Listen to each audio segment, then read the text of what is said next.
Hey everyone, Brando here. And Mike. And we host the Game Addicts podcast. A show about modern and retro video games that we play and collect. Now, here's some vital information for you. Our podcast is found on podcast services around the globe, such as iTunes, Podbean, Stitcher Radio, and YouTube. Check us out every Thursday for a new episode. But wait, there's more. If you pledge to the Journey into Comics Network Patreon, you get early access to the audio version of the show up to a week early. So what are you waiting for? It's time to level up and check out the Game Addicts podcast today. The following is a Journey into Comics Network production. Hey, this is Josh Richmond, and you are listening to the Voice of Survival podcast, exclusively on the Journey into Comics Network.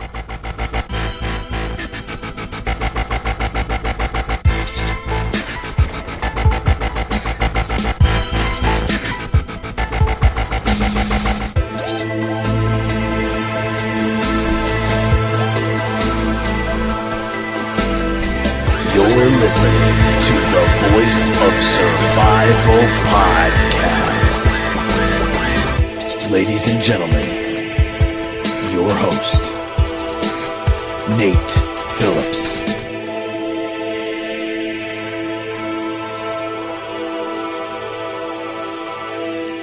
What's up, ladies and gentlemen? Welcome to the Voice of Survival podcast. It's episode 11. As the introduction said, I am your host, Nate. Today, joining me, someone who has been a great influence on my life. This person has been really gracious. They're like a, what would you call that? I think the word I would use is tour dad. Tour dad. I can see that. You have been a part of the network for a while. You've helped us in many different ways. We're going to get into all of that today. He is one of the co-hosts for the Game Addicts podcast. Welcome to the show. Mike, how you doing? Pretty good. How you doing? Dude, I'm doing really good. I thought about it, and it's kind of funny. We have some plans for the future of the network that involve this show. It involves a lot of different shows. You have some things to do with that.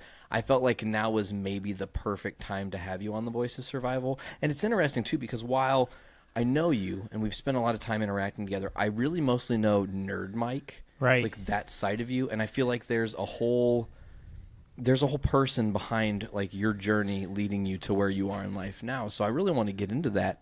And with that, I just want to start with, so where do you grow up? You know, how was life like when you were growing up, I guess is a good way to say it. What kind of home life did you come from? If we could start there.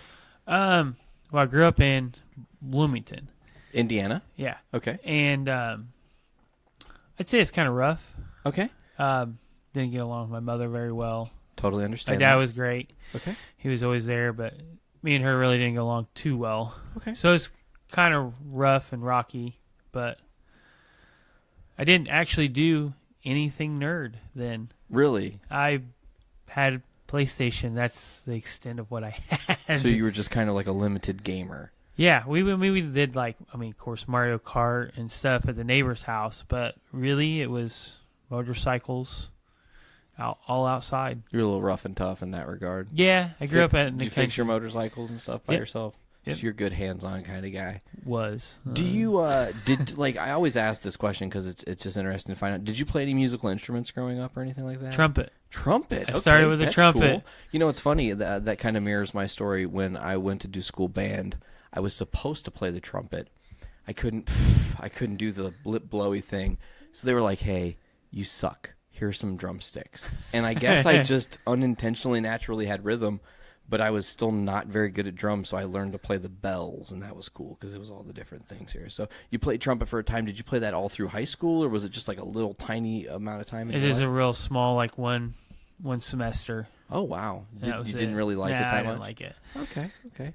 So what did you do growing up for fun? What was the thing you did like within the motorcycles? It's not like the only thing you're doing, you know? That was primarily all we did. Okay. Like where I grew up at, it was all woods. We could access anybody's property.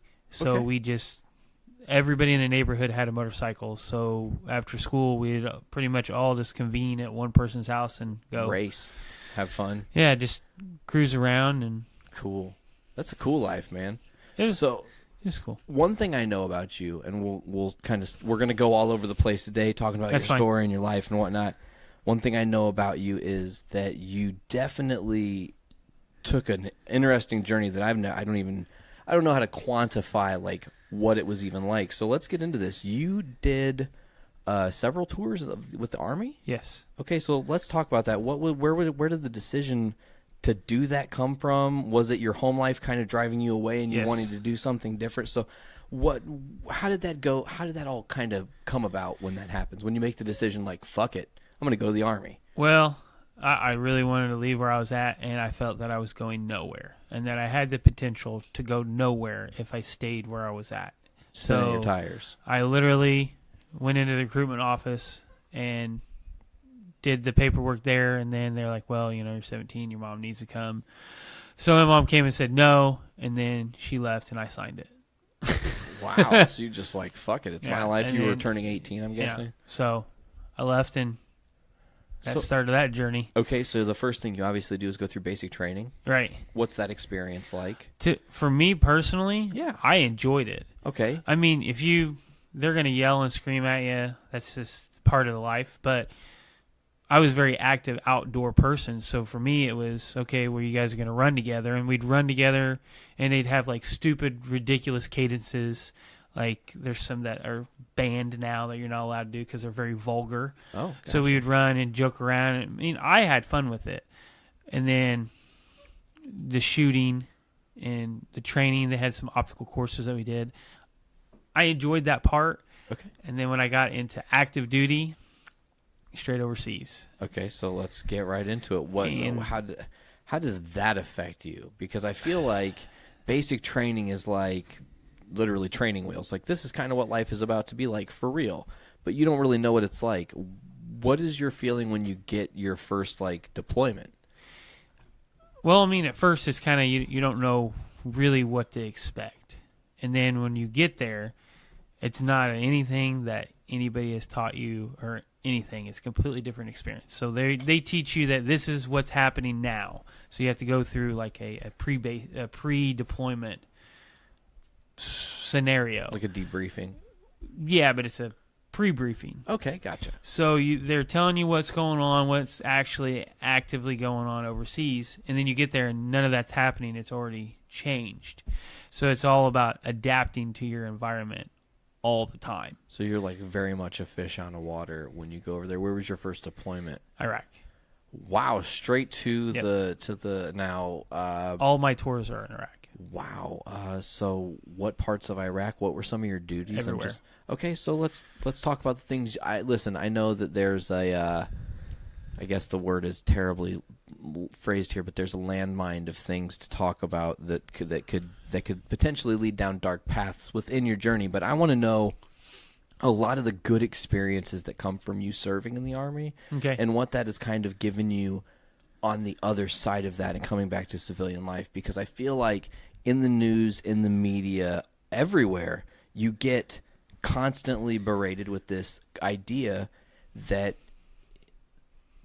it's really bad for all veterans. Like, all veterans are struggling with this terrible struggle, and I see you as a friend, and I be in your house, and I have experienced your hospitalities and whatnot, and I don't feel any edge from you at all. It's like it's like you've harmonized with your fucking self and figured out how to like push through whatever that is that happens when you go and you have an experience like war, because war is something that I can't even quantify if I tried. Video games doesn't tell me what war is really like. Right. You're scared shitless, I'm sure. And it's like a fucking put up or shut up moment. You're there.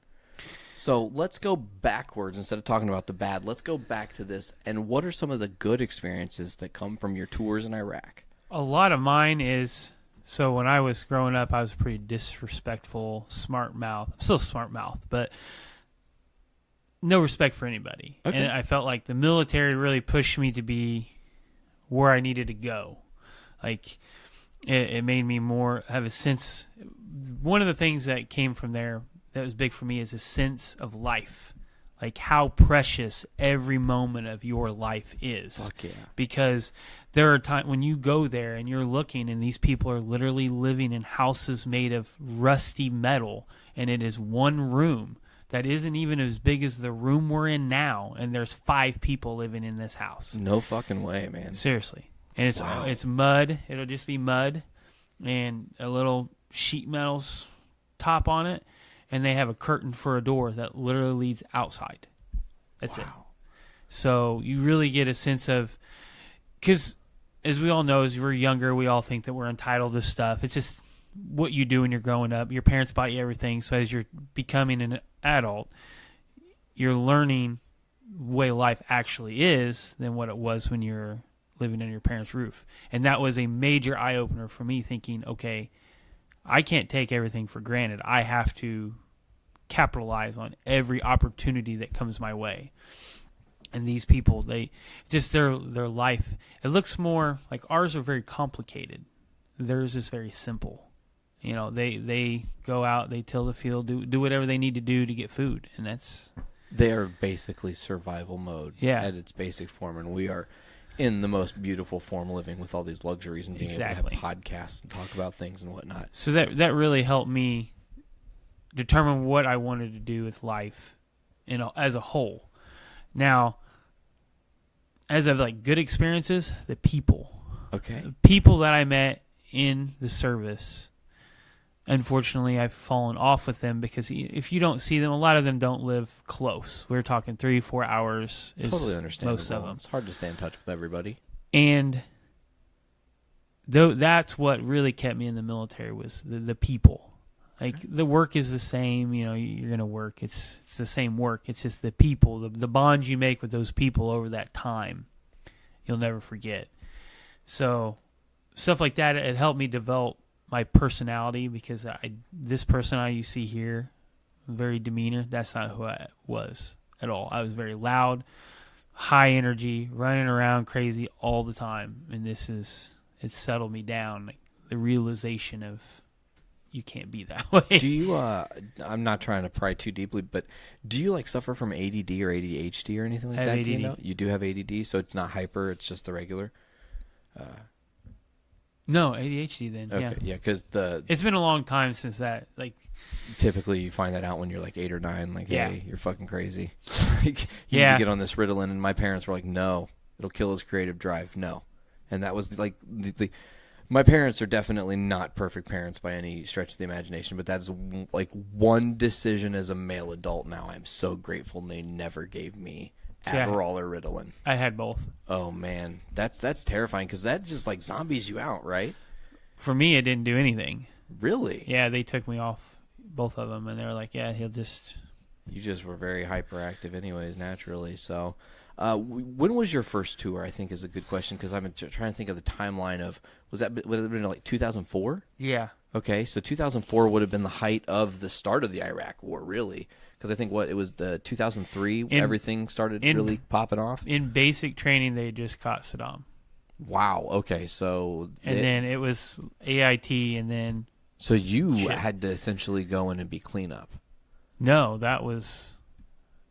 I mean, even after Saddam, it was still just as bad. As bad. I mean, they came in and did all the bombing before all that. Yeah. But there was still, you know, stuff that needed to be done. They were restructuring They tried. I don't know if they accomplished that because I don't follow it. But restructuring them to be able to take care of themselves, because they relied so much on someone else to do everything for them that they didn't know what to do outside of I just survive. Oh yeah, totally, and that's why. It's interesting because there's a lot of I don't know what the good word is here, but a lot of flack from like the Obama side that he pulled all the troops out so fast, and now you have ISIS rising to power and whatnot. So you were living with the reality that these people literally had no moral compass outside of what Saddam was telling them to have. So it's like you're literally letting animals out of. I mean, I'm not trying to be like vile and graphic towards the Iraqi people, but you're letting animals out of cages for the first time to roam free. Right. And of course there's going to be an uprising of people who are like, fuck the way things were and fuck the way things are, and we're going to have it our own way, because everybody has extremist groups. It doesn't matter. I mean, in America we have extremist groups all the same. So to get back to it, what were your jobs in the military? Because here's the thing. My uncle served in Korea, and he was a mailman. So see, when I was younger and I would tell people my uncle served in Korea, I was like, yeah, he was a fucking war hero. You know, I had no idea. It wasn't until I was older and he was like, yeah, you know, I was a postman. I just delivered mail to the soldiers. And I was like, really? That's all? Like, that's crazy. That's a job. I didn't even think that was a thing that you would have to even consider, you know? So it like really opened my eyes. So what were some of your tasks and duties while you were overseas? I was an engineer. Oh, that's cool as fuck. So I ran equipment, and then they let us play with explosives. That was always fun. Boom. But primarily, ours was to build bases. Like when the first tour is that they were establishing bases around Iraq. So we would come in with bulldozers or stuff, and we would build the berms. I don't know if you know what a HESCO is. I do not. It's no. basically a burlap sack Okay. and a chicken wire, and you would fill it with dirt. And what it did is it kept it upright, but it didn't take up as much space. Because when you build a mountain, you know, you have to have the taper. Well, a guy designed a HESCO where you basically just fill it up, and it 8 foot wide by 8 foot tall, big old pile of dirt, but it's contained, so it could have structure to it. So we were doing a lot of building up walls, basically, and we did a lot of security. And then the major thing that I did was probably one of the coolest things I did. We moved the world's largest generator. What? There is a generator that Was it like in Saddam's palace? No, Okay. It was a American. I don't know who made it, but I know that we moved it to give the Iraqi people power. Wow. To the north. So we had to convoy this thing from the south of Iraq, about Kuwait borders when we met up with them, all the way north. I can't remember. So a convoy of troops taking this, guarding it. At 30 miles an hour at a couple hundred miles. So it took like all day and night. Oh, it was I would say a couple months, I think, for us to get there, and then them to set it up. Oh, because you would have to stop off and refuel. Also, you have to think about that they don't consider power lines and stuff. They just literally hang bare wires down. Shit. So this generator is massive. So the main body of it sits a couple stories tall. Holy shit. I'd say 2 stories tall. So we had to get up there and push the wires up over the top of it. Whoa. So, and you come into like towns and stuff, or settlements, what I'd like to say. Sure. And you have to go through there at a snail speed, and there was like 180 or some odd vehicles in this convoy. And you're moving them all once. And we have air support, tank support, like anything and everything under the sun, we had it. It's got to be really stressful, right? I mean, really? When you're in that moment, or are you just so in the fucking moment that you're just numb to it? At first, it's very stressful, and like say one of the places we were at in Ramadi, it used to get bombed a lot, in the base that we were at. Wow. A lot of times they wouldn't hit the base, but it would be bombed, and you become numb to it. Like there is actually an incident where I was on a night shift, came back, and went to sleep. And the base got bombed. It actually landed on base. Everybody else ran out, hit the bunkers, and I'm still passed out in my bunk. Holy shit. They did accountability and couldn't find me, and I was still asleep in my bunk because I just become completely numb to it.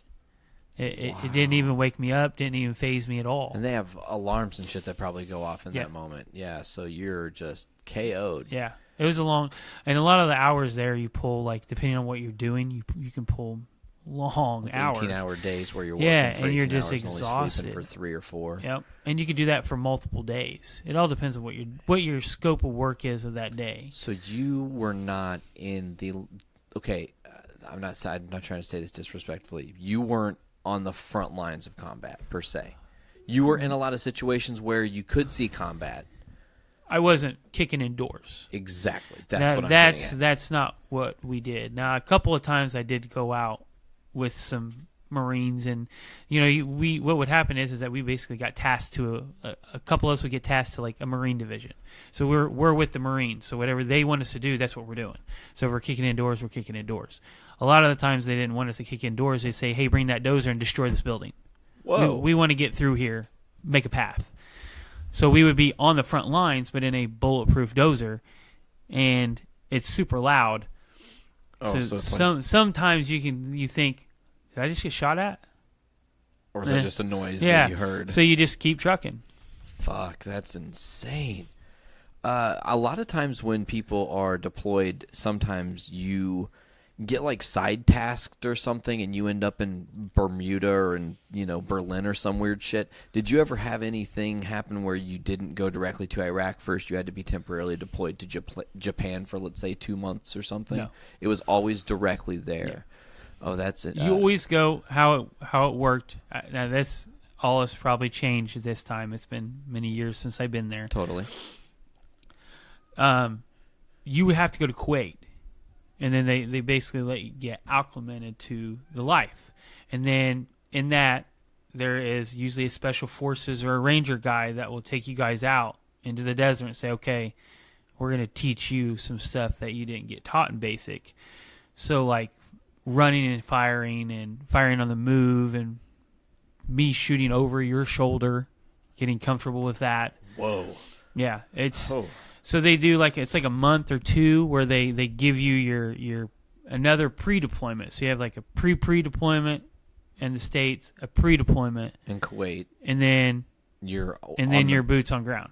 Wow. Yeah. So you are overseas. What is you slept through a bombing, so I don't know if you're going to be able to give me an answer that's going to be more terrifying than that, because I think that in of itself was terrifying. But what was that the most terrifying moment in your time overseas, or is there?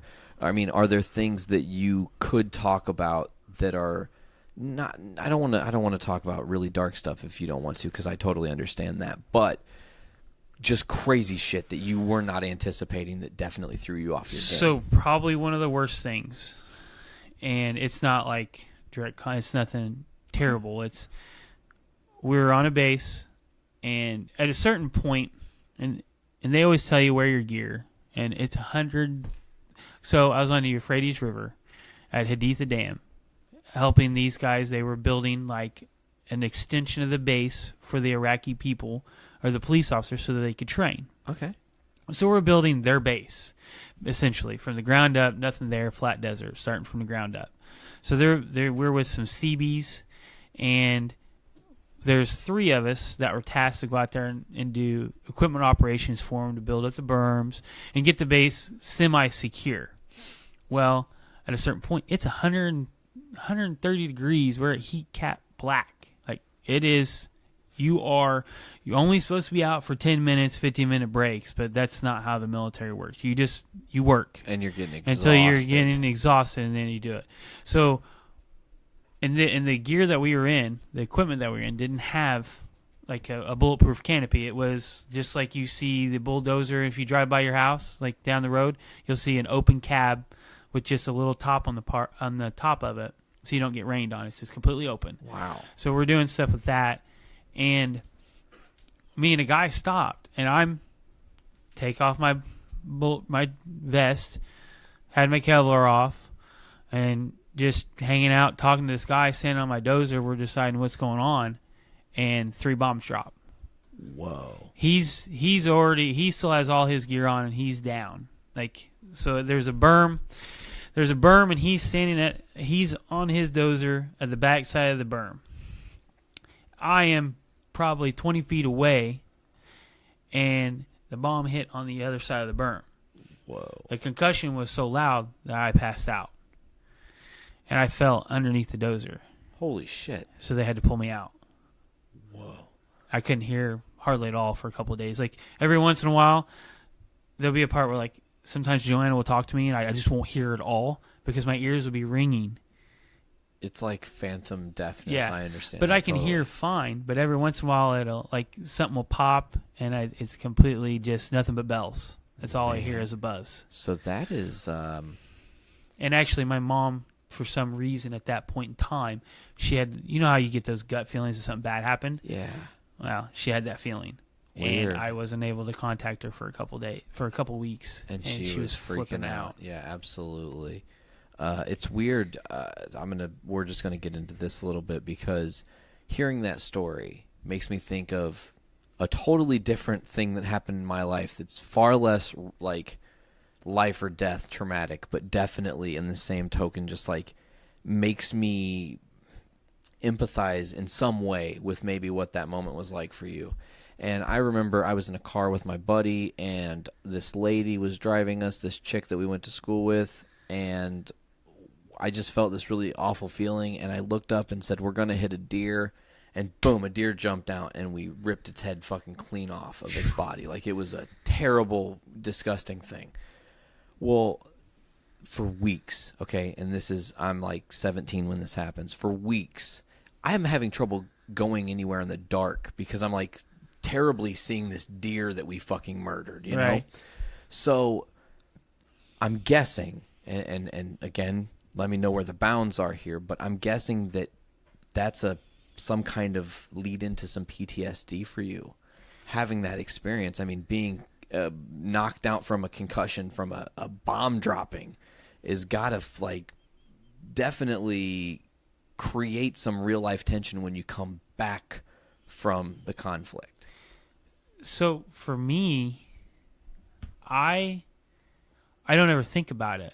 Okay. Like, so unless we're actively talking about it, Sure. and then every once in a while you get a wake of like just absolute depression and sorrow, and then everybody does it every once in a while where you think back on the bad things that happen and blah blah blah blah. But I don't really have that. I've tried to, the way that I've maintained, because there's a lot of stuff that we're going to talk about that has happened that is absolutely horrible things, and how I've been able to cope with this, I just move forward. I don't think back. I try to not think about it at all. It's just something that has happened that you cannot change. It is something, yeah, and I'm not, and if you were to compare me to that person to now, you wouldn't even know who I was. Actually, before I met Brando, my friends, the last tour, when I came back, they were like, who are you? We actually have no idea who you are, because the last tour, it wasn't as bad as like combat. For some reason, like, you know, I've been shot at before, you know, in vehicles. We've had bombs go off by our vehicles. That stuff doesn't bother me. It's the fact of like losing somebody really close and being the one that was there. Oh, can't even imagine. That's what like changed my primary outlook of like knowing, as we'd be like, Brendan knows me really well. You know me really well. Totally. And then completely doing something that is 100% out of character that you would never imagine in a million years that I would do. Yeah. Because you don't know what I'm thinking all the time. Exactly. And stuff like that, that's where like it completely mentally changed who I was. Well, and I think that is true for anyone who has had to face death. Right. Like, and I don't mean, oh, I have this old loved one, they're on their way out. Yeah. That is a certain thing, and that's almost like a rite of passage to be there and usher someone in that regard. On the flip side, when tragedy strikes and you're there firsthand, it's impossible to mentally wrap your head around what that does to you, because it can traumatize you in ways that you don't even understand. I mean, for me, my sister, when I was 5, she got hit by a car, okay, right in front of me, like, and I saw, and it was a horrible experience, and it totally fucked me up for a long time. I went to therapy for it, you know, right. And from that, I started to understand like the kind of where you're at now in your life of like, you have to move forward, because you'll never, when the moment happens, whatever the tragedy or whatever the fuck is, you can't change it. It's done. Like, that is the way it was set. The cards are out of my hand, you know? So I genuinely, just to get back to what I was saying earlier in the show, genuinely admire you, because I know that you have had real struggle and had real shit happen to you. And then I see you, and you are just this plucky, happy-go-lucky, bright, friendly guy who's, you know, always looking to help his friends out, whatever he can do, you know, help however you can. And it's really a testament to your character, because it has to, I want to stress with the listeners here, it has to be so fucking hard to live in war, for real. I'm not, clearly. I go home and sleep in a nice bed, and I don't know what that's like. I didn't do that. But you have, and you come on the other side of it, and you're like, I got this. And I just love that. I think that more people need to be like you and have that mentality of just like, no, take your own control of everything. Right. And just do it 150%.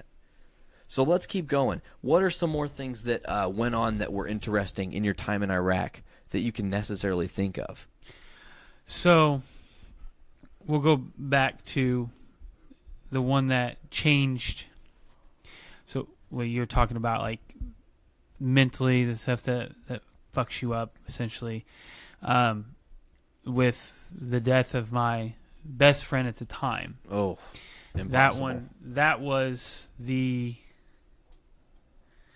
This is one of the things that every once in a while you stop and you replay the last 5 days of your time with that person and how you could have changed it to change the outcome of that day.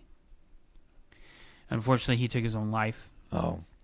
And it's one of those things where like we did everything together. Every morning we worked out for an hour and a half, and then we'd separate, shower, get ready to go, and then he'd come to my chew at that time and be like, hey, let's go to breakfast. We go to breakfast, come back, we go to work together.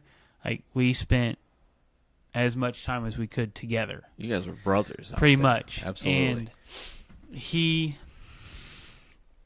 knowing the person, I knew him outside of the military and stuff, so it was like you thought you knew who that person was. And then you really have no idea what's and going you have into a person. No control or the struggle. But when you look at, like, at the time, I was going through a rough time, and I was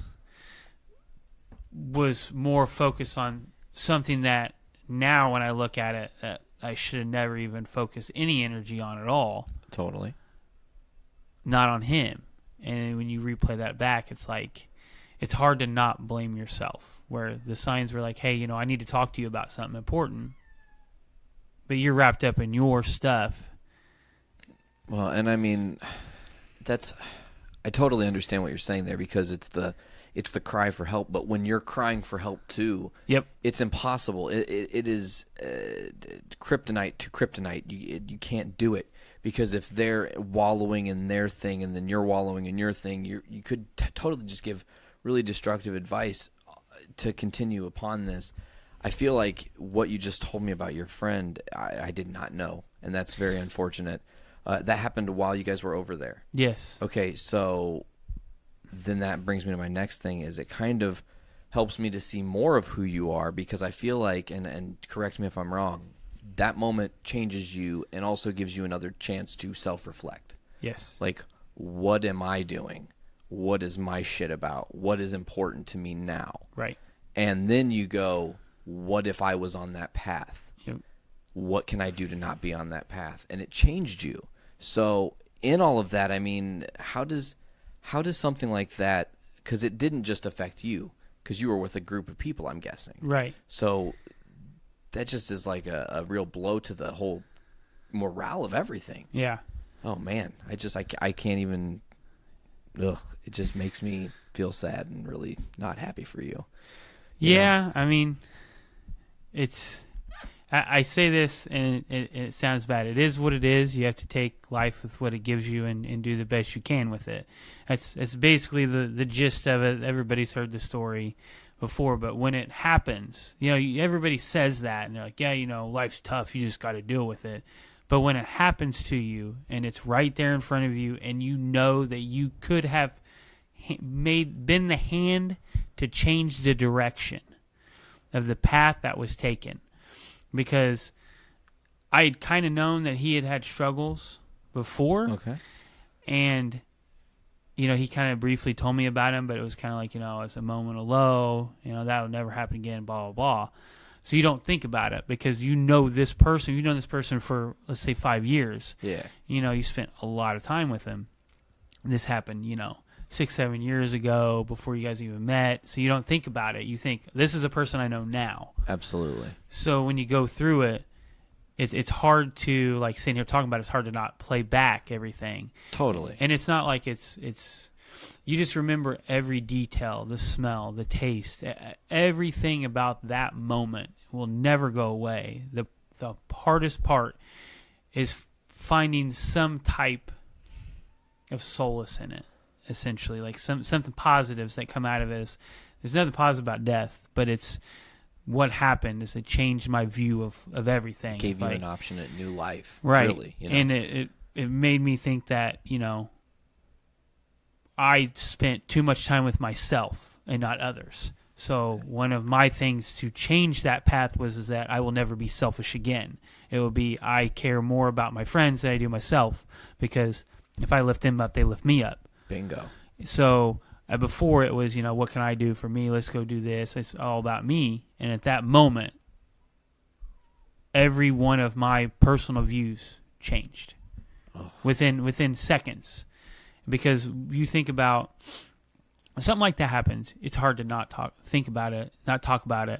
It's just one of those things that is there with you forever. It's unavoidable. And you always analyze stuff. That's the human brain. You always analyze what could have been, what should have been, but it's what you take out of it that's the most important thing. Yes, exactly. So what I try to take out of it is that I felt like I didn't spend enough time with him. I didn't focus more on my friends, so that's what I do now. Like, it sucks sometimes, but you have to. And me, it's spending time with you guys and doing stuff.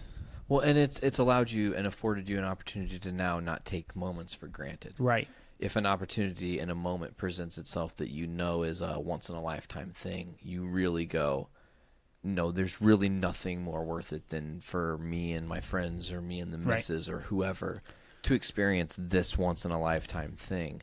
And I think that's great. So let's flip it on the other side, because I want to start to kind of build this towards – it's really interesting. I was just like reflecting while you were speaking. This is the most survivalist episode I've ever done of The Voice of Survival, because you're like really telling people really good nuggets of information to better themselves in dealing with mental struggles. It's a very real thing that plagues a lot of people, and so it's good to hear. So now we're going to kind of just sort of shift gears here and let me know if we need to go back and talk more about what's happening while you're on your deployment. But I want to talk about adjusting to civilian life on the other side of your deployments. And how long between your two deployments did you have to kind of be off, if that's the word you use? And then, of course, after your last deployment, what was it like adjusting to not being in that thing that is war? So the first time was... It wasn't. I say it wasn't as bad, but that was when like people were getting shot at. As you say, you go numb to these things, and it doesn't really bother you as much anymore. But the first deployment, I drank a lot. Okay. A lot when I came back, and like a lot. I don't know how else. You were trying to escape. It was trying to escape some of the stuff that happened. Totally. And it was hard to adjust to no structure. Because when you're in the military, you have everything structured down from the top down. So, kind of sounds stupid, but it's thinking for yourself, essentially. Yeah, I mean, like, you have to make your choice of, like, okay, I need to buy a new vehicle or get an apartment and stuff like that. Over there, you don't have to think about that. It's even in the military, you don't have to think about that at all. It's just, hey, you have a place to live, just do your job. That's all it is. So now you're going through of like dealing with other people that don't have the same mentality as you, because everybody in the military kind of has the same mentality. Like, everybody grasps the concept of like what needs to be done without saying it, because they've already been taught this is your job. Correct. This is your job. You need to do your job. And then coming into the civilian life, and you get people that just don't want to do their jobs, and they're bogging everybody down.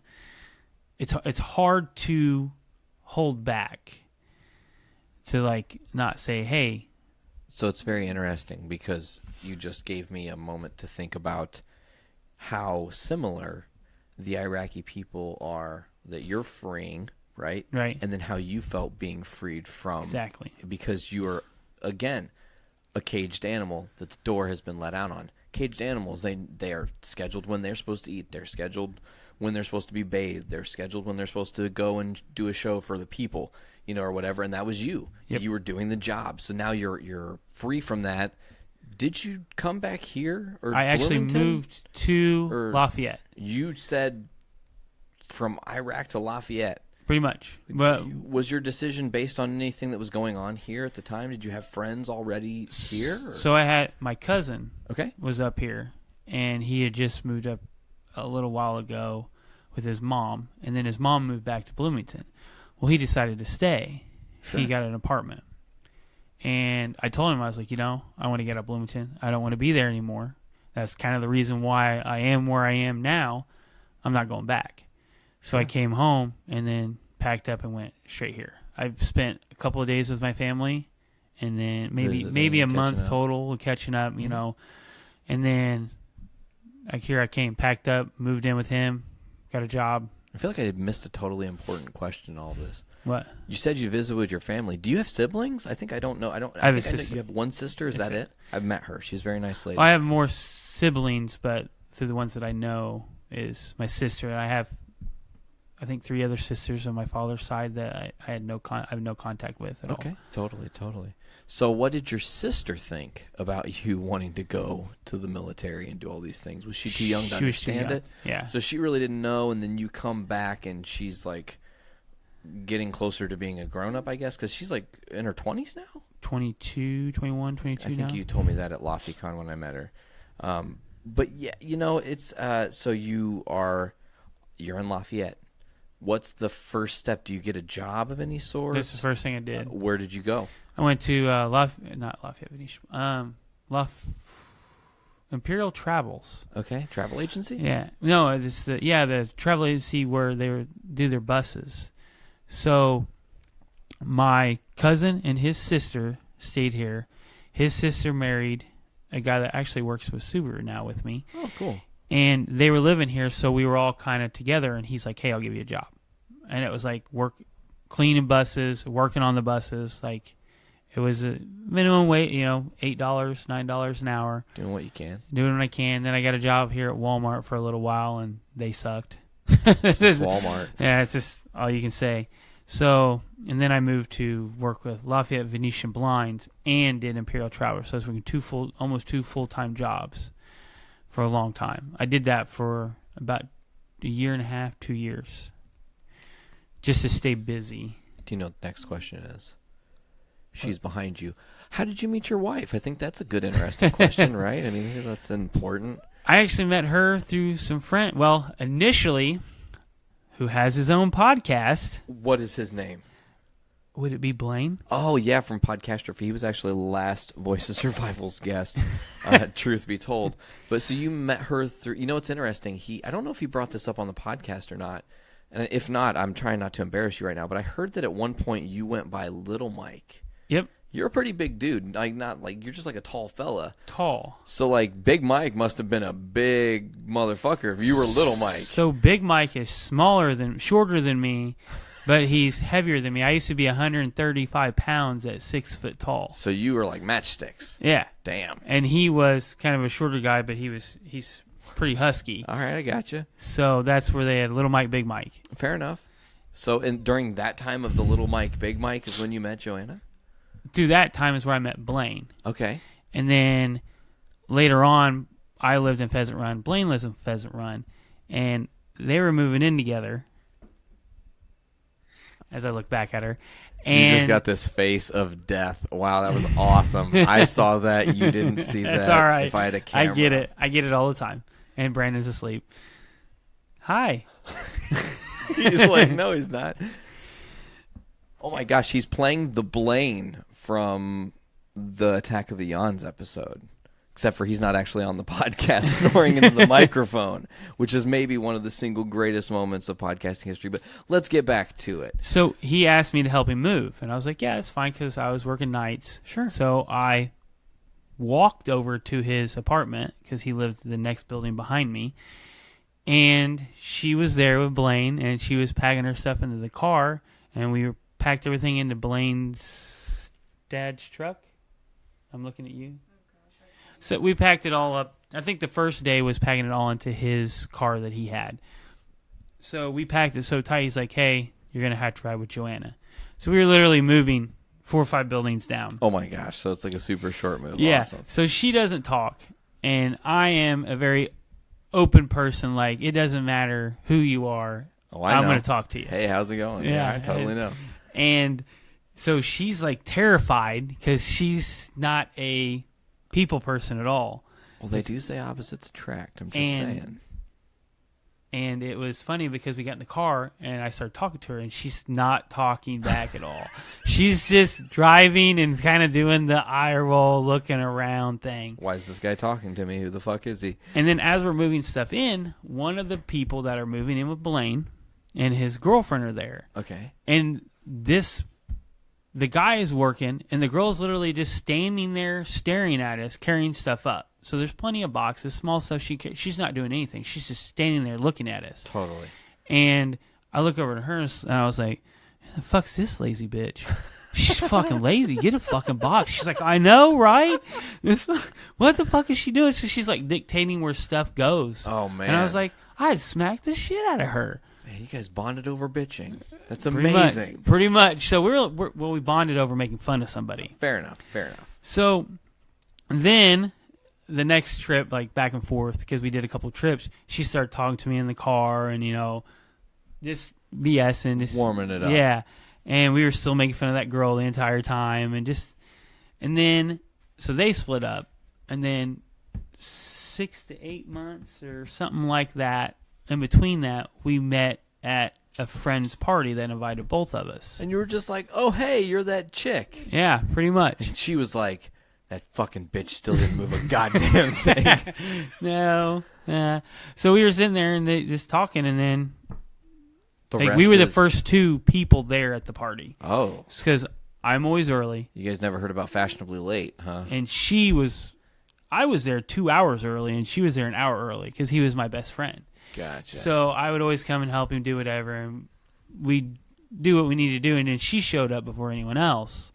So we were just talking, and she was making fun of me because it was a Halloween party, and I didn't come in with a costume. I never do. Baller. I don't That's care. a true way to do it. I love it. And fuck your costume traditions. So she had like a pencil sticking out of her. Pencil sticking out of her head. That's all she did. So she was just as lazy about dressing up as I was. She literally just put a prosthetic on and covered it up and said, "Go." So they gave us face paint, and she like half kiss, half kitty cat. I don't know what you did. Something stupid like that. And then she really was stuck to my hip from then on out. Awesome. You can't from get actually rid of through her. the entire time of that party. If I went into a room, she was Oh, that's so right sweet, here. you guys. You guys are literally like adorable together, and just the way you interact with each other, it's like you're familiars with each other, but you have this like lovely bond. It's really great to experience. So let's get into this now, because now the real questions are starting to churn into my brain hole. When did you decide, like, she's the one, I'm done searching, this, like, winner, ding, ding, ding, ding, ding? Like, well. is there a moment that I happens? I know what her moment was when we were driving down the road downtown Purdue. Okay, Watch she's her turning face. bright red. Watch her face. Okay, and I've always been that person that's just loud and having a good time. And we were driving down. It was it was icy.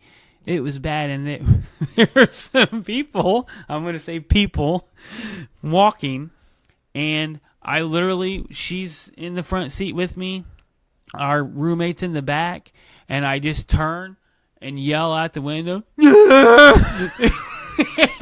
it scared the people so much that they fell down. oh my God, that's amazing. So we start laughing, and she's laughing so hard, she's crying. I'm not going to say what else happened. And she's just, I know that she always jokes, she's like, that's whenever I thought that I loved you. The mostest. That's when she's like, that's when I knew I loved you. It's weird because I actually knew you guys before you were married. Yes. And unfortunately, let's talk about that. You guys had some fucking weird.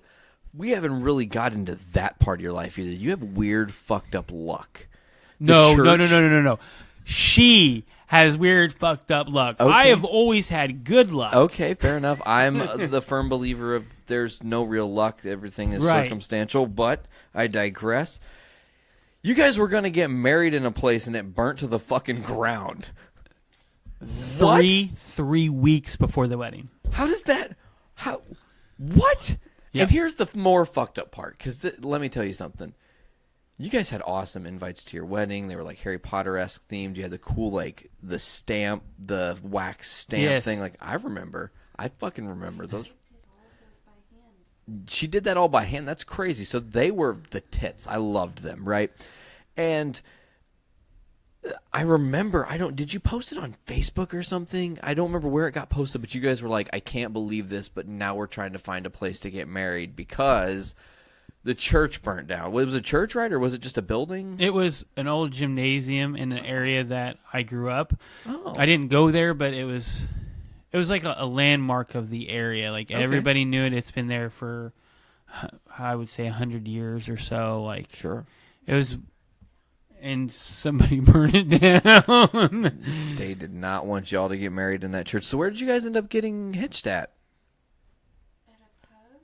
At a Irish pub that had a medieval theme. It turned out better. Dope. That's awesome. But it sucks that we spent all the money for all the other stuff. And then it was not even... Yeah. Damn. And you got no refund on that either. Well, we got refund on the building. We didn't refund on any of this stuff because you have to do it within like 2 months of like returning the tables and stuff. So we'd already paid for all that out of pocket. Tablecloths, all that stuff. We lost all that money. So we bought tons and tons of tables and we rented them and everything. And I called them and said, hey, we're going to have to cancel this because the building burnt down. I'm like, okay. So you guys going to use refund? Nope.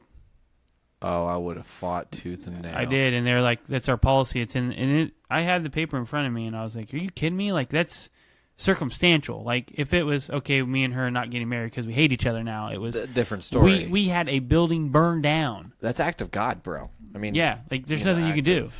Whatever God, I guess. But yeah, that was better say that. That was fun. Man, that's But the building actually was way more themed towards what we wanted it to be. Oh. Not what we were doing for the family. Because, like, I have a large family. Totally. That everybody likes to convene and get together as much as they can. Mm-hmm. So I wanted to have it down south.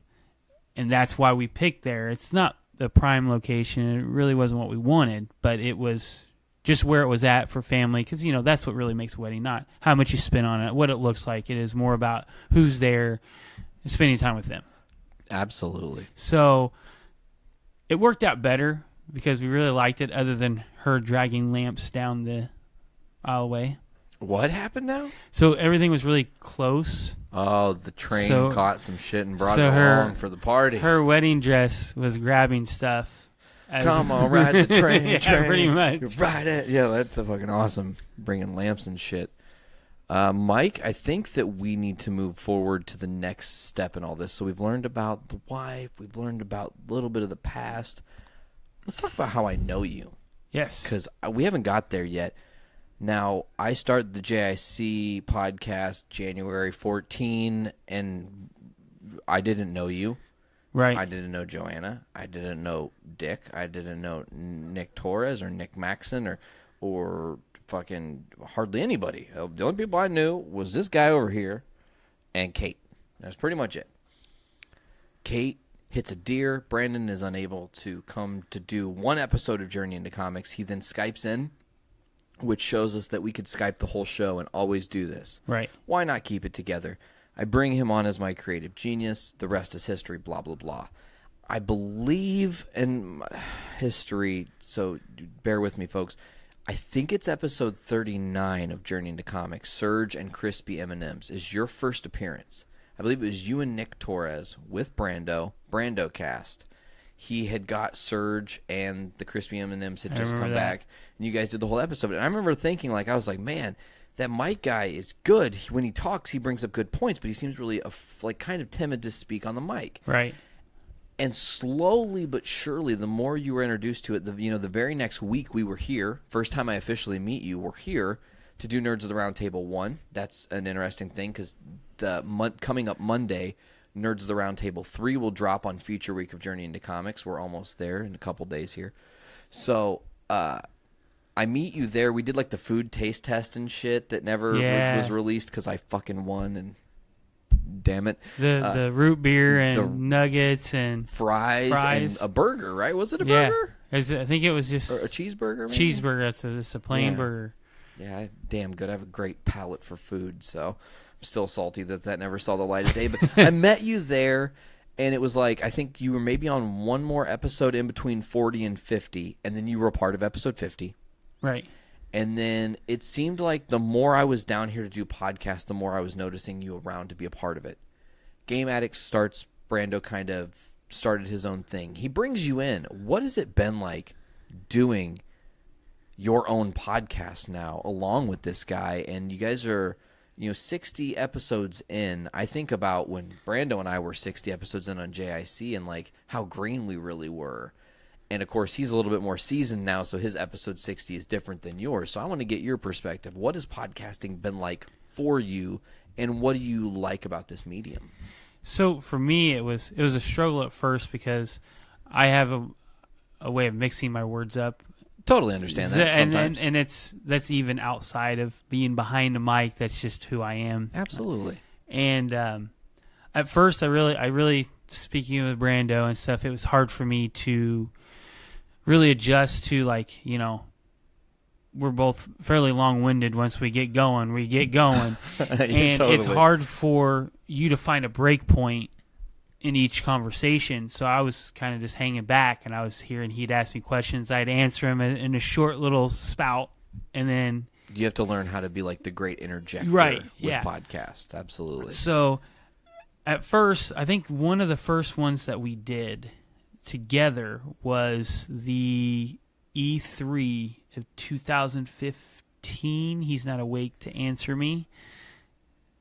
Nope. I believe it was 2015 that we did. They covered E3, and we were able to, I was able to watch it, and we talked and stuff like that. But now, then I feel like if I had the time that I had then now, I could do better because now I have less time. So when it comes to a podcast, he's like, hey, these are the topics we want to do. And while we're setting up, I'm flipping through trying to get a brush of it because I just don't have time with my job. You're kind of packing it in more, but it's making you almost be more vocal because you're learning these facts that you really want to speak about and learning the points that you want to talk about right before you're doing it. But in a sense, it's good because you get the initial reaction. Yes, absolutely. It's not I spent 4 hours last night researching about the Switch or whatever. I've watched every video that exists on the Exactly. Switch. So in a sense, it's good. I've learned to be more on the fly. Absolutely. That's one thing, adapting circumstantially speaking. And it's definitely difficult for you guys with Game Addicts because you have animals. You've also got wild Robs appearing sometimes, yes. So now here's the thing I definitely want to dive into. The guy almost hit the big sound of the house. Do you remember that episode where God, we just jumped the fuck off the screen? I was freaked out. See, that's one thing I want to talk about, though. You guys film your podcast. Yes.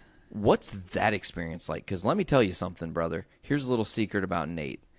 If you put a camera up right now, like to do this show, which I think is definitely a more personal, me and you sitting here and having a dialogue, it would fuck me up. It would affect how I conduct this interview with you. But let's say it's Journey into Comics, nerding out about shit. Put a camera up. So I think for this show specifically, I would have a hard time acclimating to it. But what has it been like for you being in front of a camera and almost having to realize and be mindful of touching your face or like itching your eyes or some shit, or like, I accidentally grabbed my nuts on screen, oops. If you ever watch them, I'm the one that doesn't care at all. Well, that's great. Because I'll sit there and you'll see me kind of like when he's going on like describing something, I'm listening, but I'm a very fidgety person, so I'll be 500 feet away, and I have to think about stop doing that. Oh yeah, stop doing this, stop doing that. Like you can't. Like I'll sit here and I know there's episodes where you'll hear this because you're fidgeting with the bottles, the bottles and stuff, and afterwards he's like, watch the video and see how fidgety you were. And like you'll do this, like you'll be talking, and I'll kind of trailing off. I'm listening, but I'm looking at stuff around because sitting here staring at you the whole time. No offense to anybody at all, I cannot sit and focus on something for very long. Oh, totally. Even with like gaming, there'll be time like about an hour. I got to get up, walk around, get a different scenery going, and then I can go back into Change it. Up. That's that ADHD kicking in. Your brain is like, I'm standing still too long. There's other things I could be doing and accomplishing. That actually leads me. Yeah, I'm gonna try to figure out how to explain this. So one thing I didn't discuss deeply was eating in the military. Okay. So we're going to kind of jump off of podcasting just for a second because I want to make sure I wanted to ask this question because you guys get rations and whatnot. So what is that like? Do you guys have buffet is not the right word, but is there like a central kitchen or something on base that cooks for the soldiers and stuff? So on base. On base. So if you're off base, you get your MREs. Okay. And I've actually seen some pretty awesome videos, man. It's really bizarre because I didn't realize this was something I would fucking love watching. But there's a guy on YouTube who literally collects rations, like MRE rations. And like I'm talking from like the 70s, the 80s, and so on. When they put Zippos in them? He opens them now and eats them and tries them and talks about, reviews the food. And that, you know, they're all good because they're vacuum sealed to last for fucking ever. Literally. But I watched one. He opened like a 1983 ration. And it was ridiculous. He's like, look at this dope pudding and all this like other shit. I was like, wow. Like, it makes me interested. So I want to talk about that. When you're on base, what's the food cooking like? Because I can't envision it's got to be amazing. It's not like you're getting gourmet food on base. So it's kind of funny because it's actually the first round. I mean, it's pretty basic stuff. Like my first tour, nothing was really fully established yet other than a handful of bases. Like you had like Anaconda was a big one. Like if you could go to Anaconda, you could get pizza. Like you could go to Pizza Hut and get pizza. It was like anytime an Anaconda mission comes up, everybody's like, I want to go. What do you want me to do? I want to go. And they had a big PX. PX is like a Walmart. Okay. Basically. And, you know, those are the places you want to go. But on the base, you know, their food was good. But the second tour, we had surf and turf on Fridays. Shit. It all depended on where you were at. Because my second tour, I was on a major base. Okay. And I can name I was on Camp Stryker, but it's a part of another larger base that is eluding me at this point in time. No worries. That's a small detail. It was a conglomerate of like the Air Force had an air base there where like everybody flew in, and then we had the Camp Stryker, which was, you know, your troops that go out on convoys a lot, and they had everything partitioned off the way that, you know, how you would work. So that base, there was 5 or 6 cafeterias you could go to. Oh, damn. So we're back here to the first one, and I was in Ramadi for a little while, and then I was at, I can't remember the name of that base. It'll come to me halfway through. Don't worry about it. It had an air base on it, so it was a really large base, but it only had like a fence. It didn't have a berm or anything, but it was a large scale, like square footage base. Okay. So everything was spread out. So you had a DFAC in your like living area, you had a DFAC in the main area, and then you had a DFAC next to the airfield. Well, for some reason, the Air Force would like get in fresh stuff, like fresh seafood, fresh They can fly meat. it in. Basically, I don't know what I think they hid it in the cargo they were carrying. Oh, shit. But they would get like, you'd walk in and they would have like gourmet dishes sitting there, and you're like, how come, you know, a half a mile that way and the place I'm supposed to eat at, it's freaking crap. But I come over here and you've got steak, seafood, shrimp. I mean, fresh. Okay, so before I continue with that, there is no fruit that I've ever had that compares to having fruit overseas. Really? I believe it is because a lot of the fruit that I was eating was only coming a couple 100 miles away. Oh, wow, yeah. So we would get transport, fresh fruit. Super fresh. So in the morning, for breakfast, I'd almost always have the same thing. I have biscuits and gravy, Fuck yeah. and I have like some bacon or ham. And then I would go and get a bowl and just get fresh fruit. Hell yeah. I would get oranges, kiwi, I mean, anything you can think of. And I've never had fruit that good yet. Since, yeah. I see what you're saying. Wow. So, that's it weird was to amazing. think about. But so, remember back, so their cafeterias are called DFACs, dining facilities. Okay. So the first one, that's where they had Spiker. That's the name of the base. Ah. I told you I'd remember. You did halfway through, too. That was Yeah. like clockwork. Spiker was a real open base, so that's where they had like all the different areas. And then the second tour, they had the bases were more defined. So you had smaller bases or larger bases that would have better facilities because they've been there longer and they were able to upgrade them. Well established. Yeah. So I basically had that Air Force base my first time deployment. That was my normal dining facility. So every Friday they had surf and turf. I could walk in there. A lot of the times on Fridays I didn't get steaks and stuff. I'd walk up to them and say, "Hey, can I have some steaks?" They would just reach in the freezer, pull out a big old stack of steaks, hand it to me. I'd go back to my area. If everybody was there, we'd have grilling, like 5 people. Seeing it like you have the big block parties. That's what we did every Friday. So that's dope. You can just go in, get meat, and cook it yourself. Yep. Do it your own damn way. That's great. I loved it. How do you like your steak? Medium, kind of medium or medium rare. Okay. That's where I like. I'm a medium rare guy. I kind of like to see a little bit of some pink in there, but I don't want it to be overcooked on the outside, so I'm really picky about So I would say you're almost a medium weller. Like you almost want it well, but it still needs to be a little chewy. And that's why I say about medium, not medium rare, medium. Okay.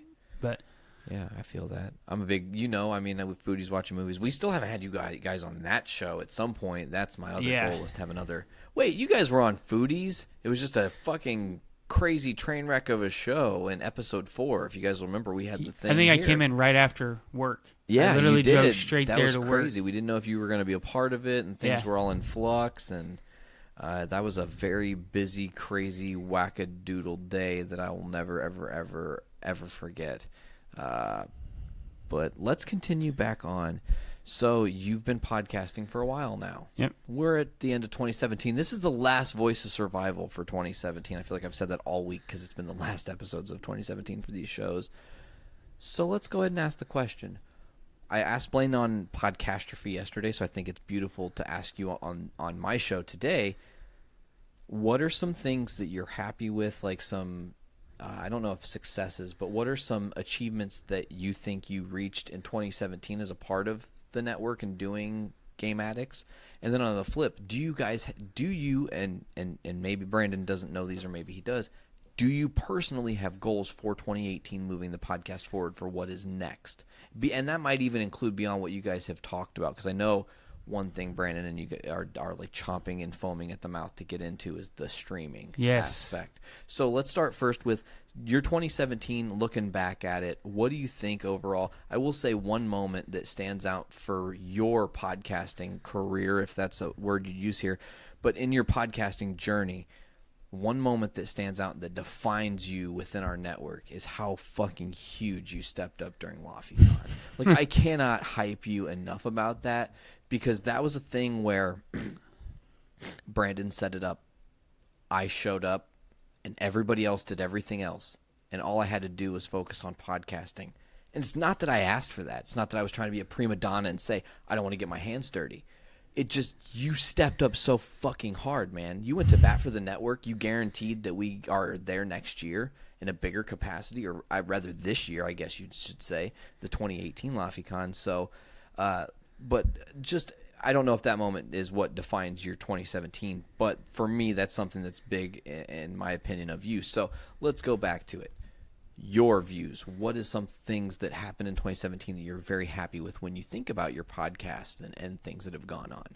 So that is one of the defining moments for me. Cool. But it was only a realization when you guys came up and played here with your band, The Walk Among Us. Okay. And they had the board back there that I had worked with you guys on doing the podcast up there, and knowing like what everything should be, and just watching somebody else do it and thinking, I didn't suck that bad, did I? No. And you guys were like, no, you were like knocking it out of the park, man.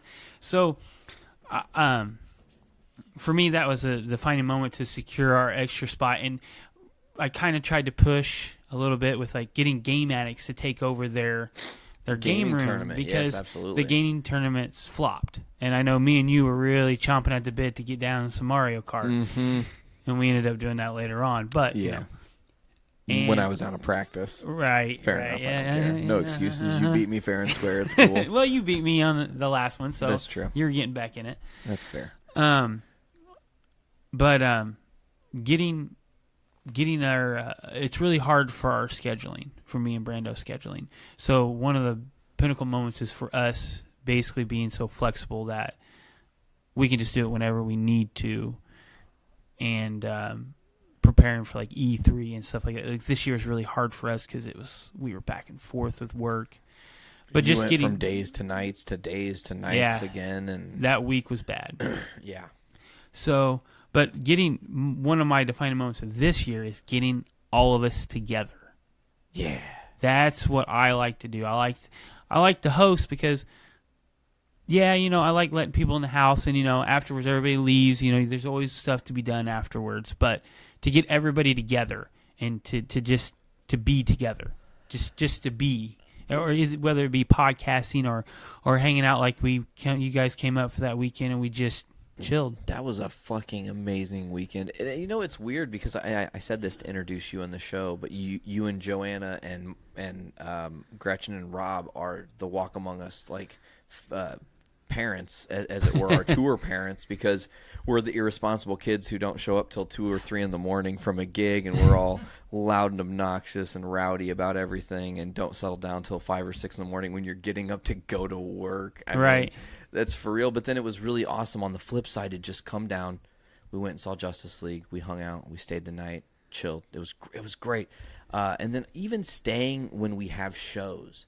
Like, we've stayed here a couple times when we've been traveling in between places, and we stop off here for the night. We stay, and it's so awesome to, hang out here till 5 or 6, our time or whatever, and then drive an hour to Indy for a show instead of being up there and being like, oh, well, at fucking 3 o'clock we should get ready to head to Indianapolis in case traffic is bullshit. Right. It's like, oh, man, I'm just so grateful that Mike and Joanna you guys are super hospitable. It's been, I can't say it enough how grateful I am to have you guys in my life and in the podcasting family. It's crazy, Mike, because we're going to jump back to your wife. We just talked about her a little bit here.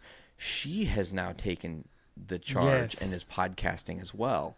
So how does that feel? Because I'm in that thing too with podcasting with somebody that you're with, and you guys don't podcast together per se, but there's a lot of podcasting that happens in this house. Has it changed your guys' dynamic in your relationship? Do you guys talk about podcasting a lot, or like, hey, honey, I'm doing this on the episode, or I have this idea, or she says, hey, I have this idea, blah, blah, blah. Is there a lot of that now where you guys are constantly brainstorming, or how does it change the dynamic? Kind of. A lot of hers is that she's not real comfortable with just speaking to people in general. So even unless she knows you, it's really hard for her to speak to people that way because she has anxiety. Totally. That's a lot of people do. All of us do at some aspect in our life. Spoiler alert, me too.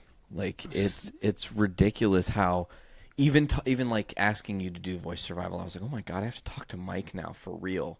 And then I was like, oh wait, it's just Mike. Right. Mike is a cool dude. We can do this. And then it's just been this natural progression. So I understand the anxiety thing totally. It's funny because that's like a whole, yesterday we had to talk about anxiety on Podcastrophe because there was a whole thing that happened with him and stuff. But go on. I'm sorry. I didn't mean to cut you out there. So a lot of hers is just her asking me questions, and a lot of it is stuff that Brandon does. So how to set up everything. So because we use the Zoom, and it's literally just plug and play, set your tones, hit record, game on.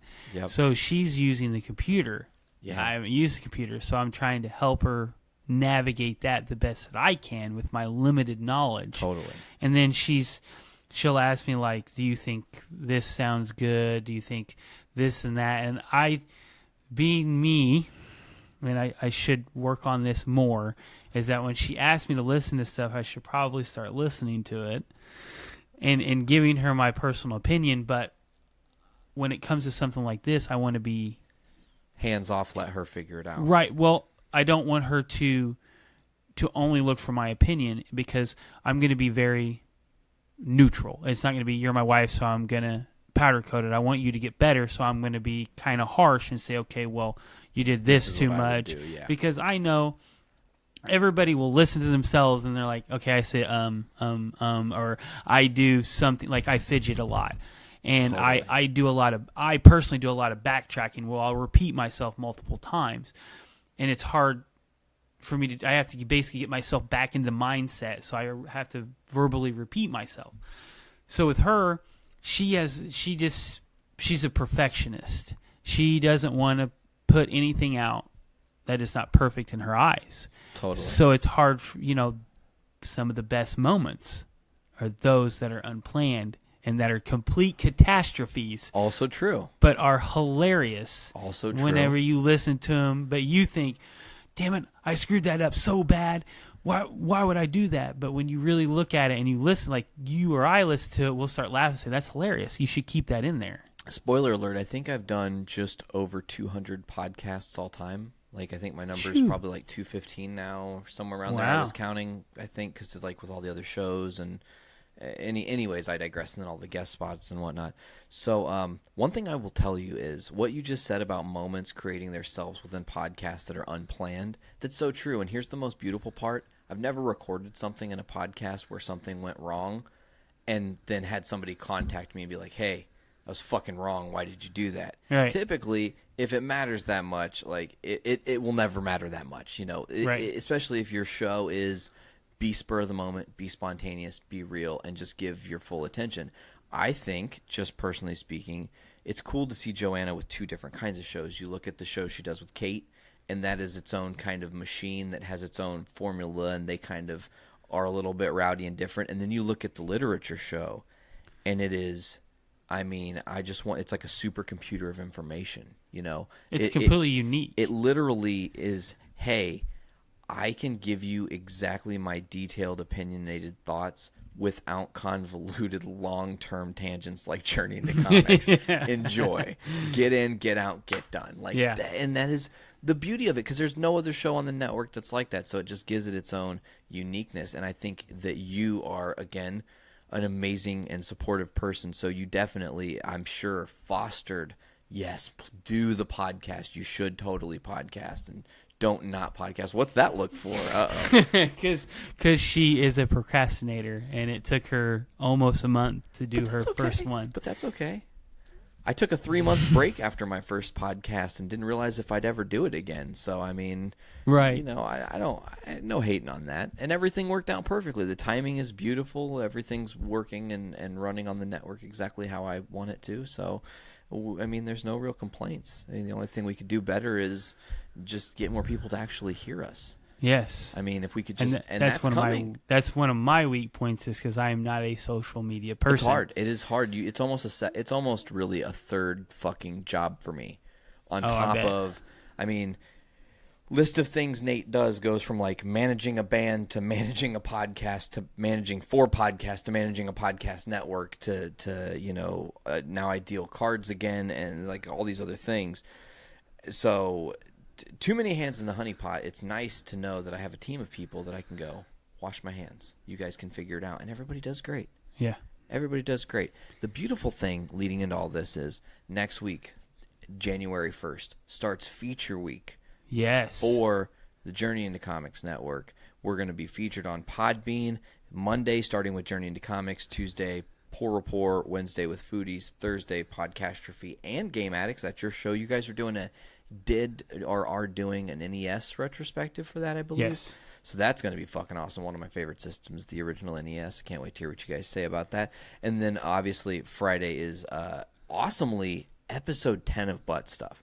So their 10th episode is on Feature Week, like this beautiful commemoration of like 10 episodes. It's awesome. I'm stoked. And that show took off in its own right as well. People fucking love that show. If you look in the past, like since the network started, August of 2017 to now, all-time downloads, the premiere episode of Butt Stuff is the most downloaded for the network. Wow. And that's like it's numbers outside of what I've typically seen. So I'm just like, man, they have something there. It's lightning in a bottle. I like using that phrase, but it's real. But let's get back into it here. What are you were saying a little bit about 2018. You didn't really elaborate super much on like what your long-term plan for 2018 and beyond is for your podcast. So streaming. I know. That's always going to be the big thing. You really want to get on Twitch and play games. I really do, because there's a lot of things that I would like to do. I like to do the interactive stuff, and any way that I can contribute to the network is what I'd like to do at this point. But really looking forward to like doing LaFiCon. Yeah, I'm stressed a little bit because I have yet to be contacted on what to do, what I'm allowed to do. Well, that actually is super. I mean, I'm going to just like pull the veil back a little bit and give you some insight. The only thing that's been talked about is that the date has been changed. It's not in April this year. They're moving it to June, most likely. It's not official. They have discussed that June is their date. They want to do a 3-day thing officially. Oh, okay. So like really spread it out. It'd be a Friday evening thing, which would be like your previews night, all day Saturday, and then Sunday would be a midday closer by like 5 or 6, like they did last time. Right. So it's very early on. They're still trying to get all the different cogs going. So it's not like you're missing any information because none has really been given. I feel like personally, with Nick Maxon being so ingrained in the LaFiCon thing, that as far as what Game Addicts wants to do with the tournament and stuff and whatever game tournaments you want to run, he's going to say, here, have it, and you guys are going to know what to do. Like he's going to, I'm certain, I'm not speaking for Nick personally, but I feel almost certain that he is going to entrust with you guys. You guys are going to know what to fucking do. Please do it. Right. Like I don't need to do anything else, you know. So, and of course, if Game Addicts needs me for anything involved in the gaming tournament, an additional system or a TV or some shit, I'll do my best to contribute in that regard. So I agree with you. I'm looking forward to more live podcasts and doing more events like that. I'm looking forward to seeing you guys stream because I am a watcher and an avid fan of Game Addicts podcast. I think you guys do phenomenal over there. It's awesome to see you guys. It was like, I feel like a proud dad when Game Addicts hits episode 50 and I go, wow, Mike was on my episode 50 and it was a big fucking deal to me. And we had all these people and it was a big, it meant something to me then. And then now I'm like, they're at episode 50 and it means even more to me now because I didn't do any work. You guys created something you genuinely love and have spawned something that is awesome. And I definitely encourage my listeners, if you like video games at all, there's only one place to listen to people nerd out about games, and in my opinion, that's Game Addicts Podcast. And that's not just because y'all are on the fucking network.